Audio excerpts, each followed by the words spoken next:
Actual video ng malakas na bagyong sumira sa halos buong bayan ng Roxas sa Oriental Mindoro.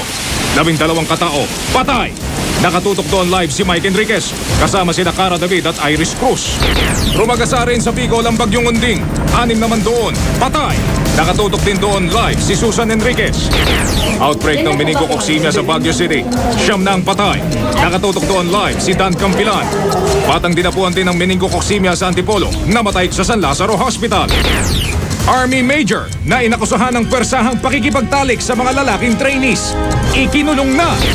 Mga kababayan nating sina Angelito Nayan at Robert Tarongoy, kamusta na? Nakatutok sa Afghanistan si June Veneracion at sa Dubai si Jiggy Manikat. 3 patay sa Hacienda Luisita, inilibing na. Piket tuloy pa rin. Naroon live si Carlo Lorenzo. Sa Chile, Pangulong Arroyo at President George W. Bush nag-usap ng 2 oras. Nakatutok si Mark Salazar. Si Sandra Aguinaldo, binisita ang Magarang Condo Unit ni Major General Carlos Garcia sa New York. At sa Michigan, basketball stars at mga fans nagrambol. Sa showbiz, dance showdown ni Regine Tolentino at Andrea Del Rosario. At Jo Marie, handa na raw humarap kay Aramina.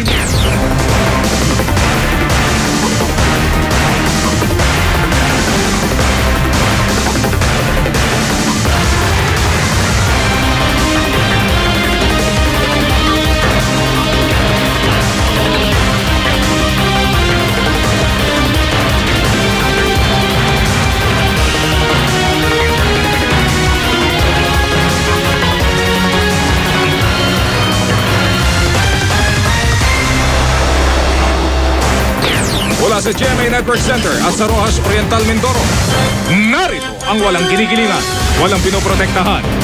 Mel Tiangco, Mike Enriquez. Magandang gabi po. Ito ang 24 oras dahil hindi natutulog ang balita.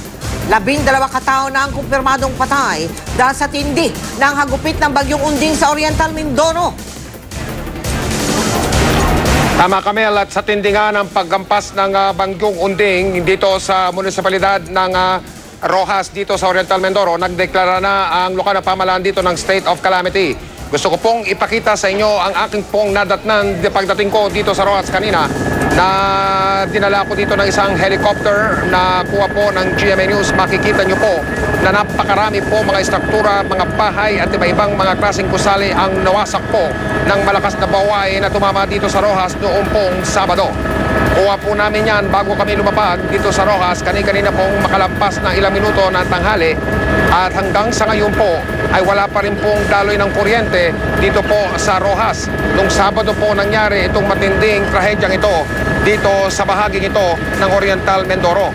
Nakausap ko po si Mayor Jesus Di Mapilis. Ang atong unang-una niya po ang sinabi sa akin ay ang paghingi po ng tulong.